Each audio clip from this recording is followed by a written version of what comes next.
쉽고도 어려운 사랑의 실천 연중 제30주일 성경 신약 마태복음 22장 34절부터 40절에서 예수님께서는 내 마음을 다하고 내 목숨을 다하고 내 정신을 다하여 하나님을 사랑하고 내 이웃을 너처럼 사랑하는 것이 온 율법과 예언서의 정신이 이 두 계명에 달려있다고 하십니다. 37절부터 40절.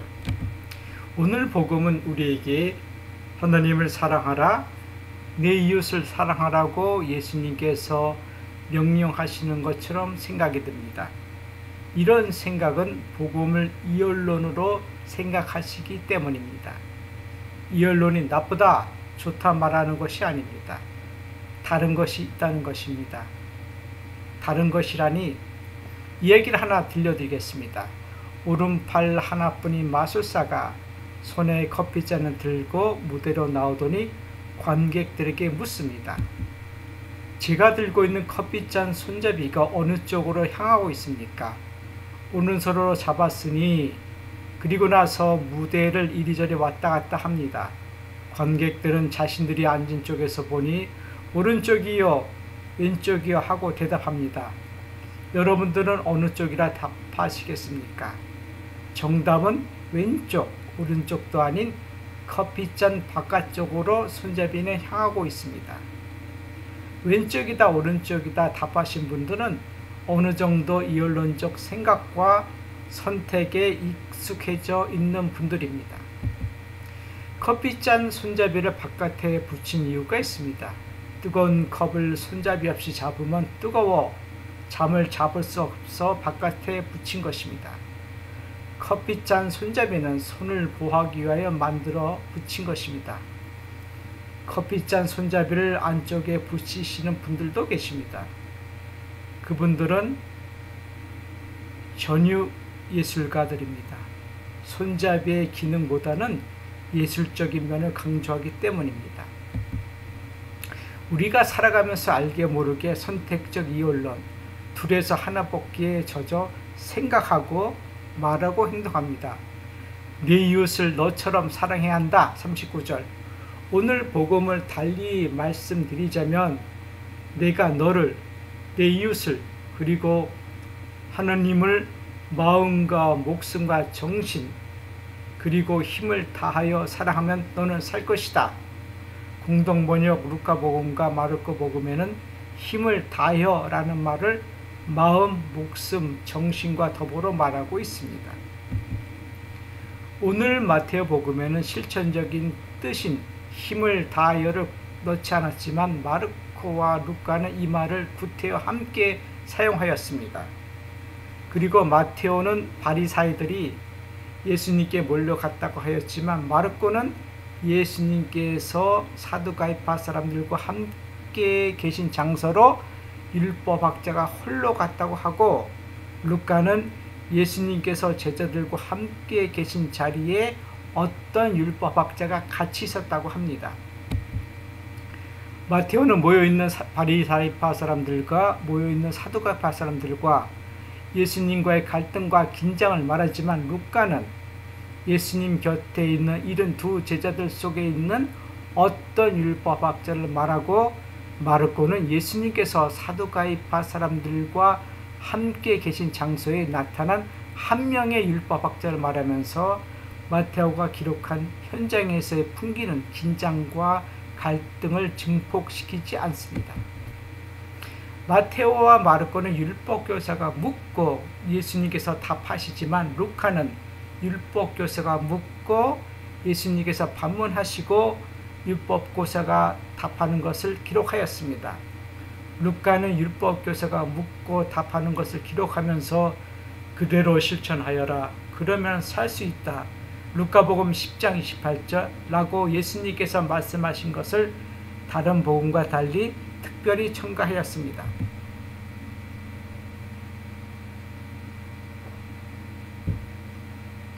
하나님을 사랑하고 이웃을 사랑하고 나를 사랑하는 것을 알고 실천하는 것이 살기 위해서라는 것을 루카는 알고 있었습니다.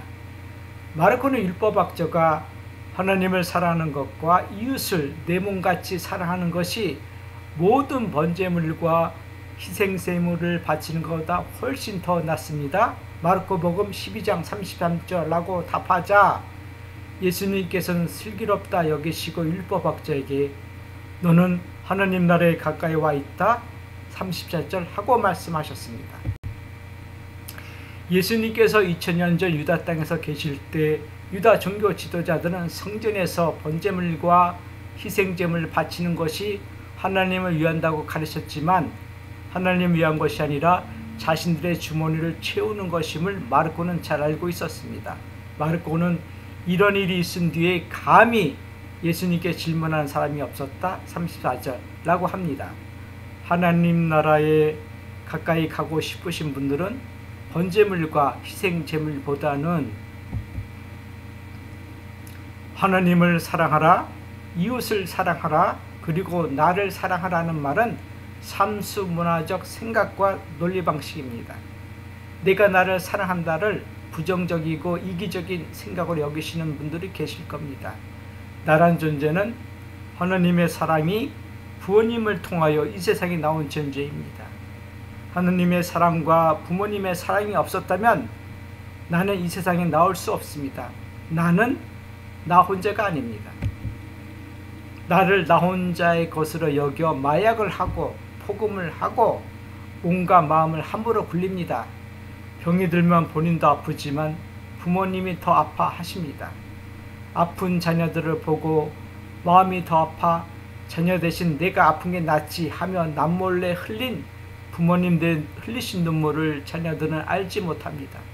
이 모든 것을 아시고 보시는 하나님께서는 더욱더 마음이 아프실 겁니다. 나의 아픔은 오직 내 개인의 아픔이 아닙니다. 내 몸을 사랑하지 않는 또는 사랑하지 못하는 사람이 어떻게 이웃을 하느님을 사랑할 수 있나요? 루카 복음에 나오는 착한 사마리아 사람의 이야기는 많은 것을 알려줍니다.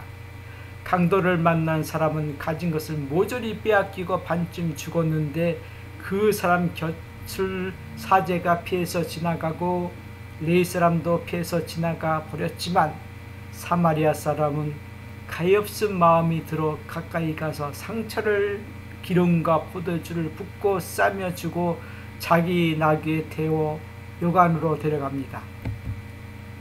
그뿐만 아니라 여관 주인에게 2데나리온 이틀 품삯에 해당되는 돈을 주고 비용이 더 들면 돌아오는 길에 갚아주겠다고 합니다.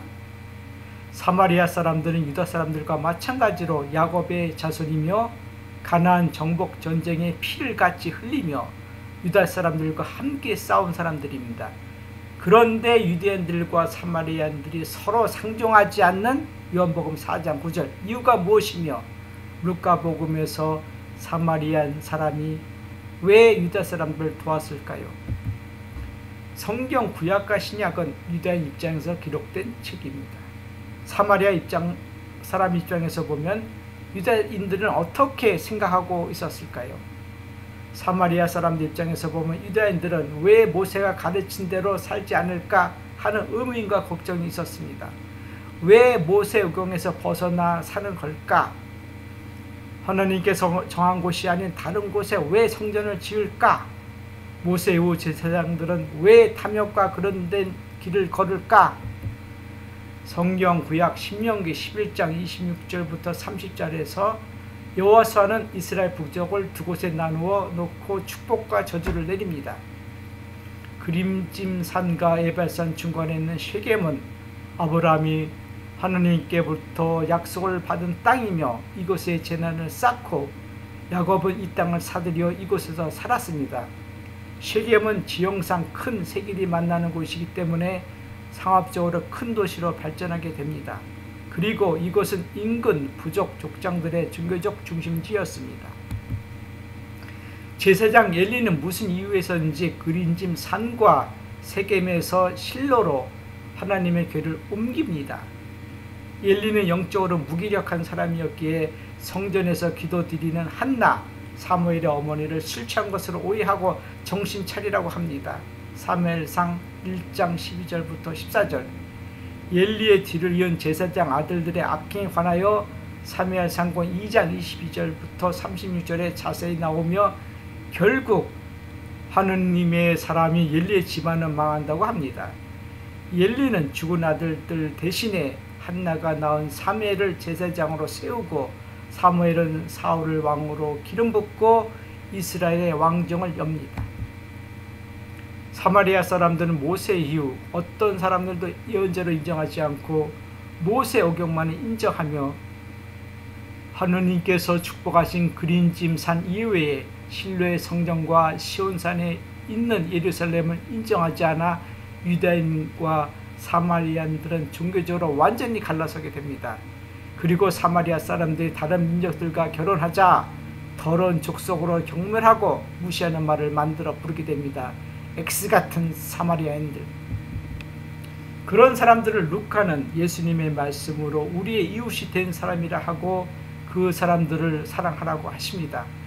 내가 나를 사랑하고 이웃을 사랑하고 하느님을 사랑하는 데 있어서 마음, 목숨, 정신 그리고 힘을 다하라 하십니다. 어떤 분들은 마음, 목숨, 정신 그리고 힘을 다하여 하느님만을 사랑하는 것을 알고 계시지만 이웃과 나를 사랑하는 것은 같은 질량으로 해야 합니다. 내가 나를 사랑하는 사람은 나의 부모, 나의 자녀, 나의 형제자매, 나의 배우자, 나의 조상, 나의 후손들을 사랑합니다. 그리고 나의 가족들을 사랑할 때 마찬가지로 나의 마음, 나의 목숨, 나의 정신과 힘을 다하여 같은 질량으로 사랑하고 실천합니다. 하느님을 사랑한다고 하면서 자기 형제를 미워하는 사람은 거짓말쟁이입니다. 눈에 보이는 형제를 사랑하지 않는 자가 어떻게 보이지 않는 하느님을 사랑할 수 있겠습니까? 요한의 첫째서간 4장 20절. 루카 복음에만 나오는 착한 사마리아 사람의 이야기는 루카가 사마리아 사람들에게 우호적이었고 유대인들과 사마리아인들이 종교적 편견과 아집 없이 서로 미워하고 멸시하지 않고 잘 지냈으며 하는 마음이었을 겁니다. 루카가 편집했다는 사도행전에도 예수님께서 성령이 너에게 오시면 힘을 받아 온 유대와 사마리아뿐만 아니라 땅끝에 이르기까지 사도행전 1장 8절라고 다시 한번 언급합니다. 요한은 한 걸음 더 나가서 복음서 4장에서 예수님과 사마리아 여인과의 이야기에서 우리가 생각하고 있는 성전과 예배 등 여러 가지에 관하여 예수님의 가르침을 전하고 있습니다. 예수님께서는 유다 문화권이 아닌 다른 문화권에 있는 사람들에게 들려주시고 가르쳐주시는 말씀은 그 문화권에서도 받아들일 수 있기 때문에 그 말씀은 살아있게 되는 것입니다. 나의 가족을 사랑하는 사람은 이웃을 사랑하게 됩니다. 이웃사랑을 실천하는 방법은 착한 사마리아 사람의 방법도 있지만 이용하지 않고 업신여기지 않고 경멸하지 않으면서 잘 지내는 방법도 이웃을 사랑하는 방법입니다. 미워하고 업신여기고 경멸하는 마음 밑바닥에는 애증이 남아 있습니다. 애증은 사랑하고 사랑받고 싶은 마음이 닫힌 상태입니다. 사랑의 반대적인 말은 미움이 아니라 무관심입니다. 이웃에게 무관심한 사람은 하나님을 사랑하지 않고 하나님을 사랑한다고 하는 것은 거짓말입니다. 내가 관심을 가진 것은 무엇일까? 또는 나의 눈, 코, 입, 귀를 끄는 것은 무엇일까? 나의 관심을 끄는 것에 마음을, 목숨을, 정신을 그리고 힘을 다하면 하나님께서 원하시는 것이며 기쁨이 있고 오래 지속될 수 있습니다. 그러나 그것이 하나님께서 원하시지 않는 것이라면 오래가지 않고 실증을 느끼실 것입니다. 하나님께서는 이런 지혜를 주십니다. 눈에 보이지 않는 하나님을 사랑할 수 있을까요? 하나님을 사랑하는 나의 마음은 하나님께서 주신 은총이고 나의 올바른 응답입니다. 유다 종교 지도자들은 하나님께서 주신 은총을 잘못 이해했고 응답했기에 성전세를 거두고 성전에서 환전을 통해 이익을 얻고 부모에게 돌아갈 몫을 하나님께 바치라고 하고 중간에서 갈아치고 번제물과 희생제물을 강조하여 자신들 주머니를 불린 것입니다. 하느님께서는 무엇이나 부족한 것이 없으신 분이십니다. 하느님을 사랑하는 방법 중 하나는 하느님께서 우리에게 맡겨주신 모든 것을 사랑하는 것입니다. 들판에 피어있는 풀들과 나무들, 하늘을 나는 새들, 땅에 사는 동물들, 바람과 공기와 지구, 하나님께서 만드신 모든 것을 마음, 목숨, 생각 그리고 힘을 다하여 사랑하는 것이 바로 하나님을 사랑하는 길 중 하나입니다. 오늘 마태오 복음에는 없고 루카의 복음에 있는 말씀, 그러면 내가 살 것이다. 이 세상 모든 사람들은 하나님의 뜻을 따르면 살 것이지만 하나님의 뜻을 거스르면 살지 못합니다. 하나님의 뜻을 따르면 나의 마음, 나의 목숨, 나의 생각 그리고 나의 힘을 다해야 하기 때문에 알면 쉽고 하기가 어려운 것입니다. 쉽게 얻은 것은 쉽게 잃고 어렵게 얻은 것은 어렵게 잃습니다. 고맙습니다.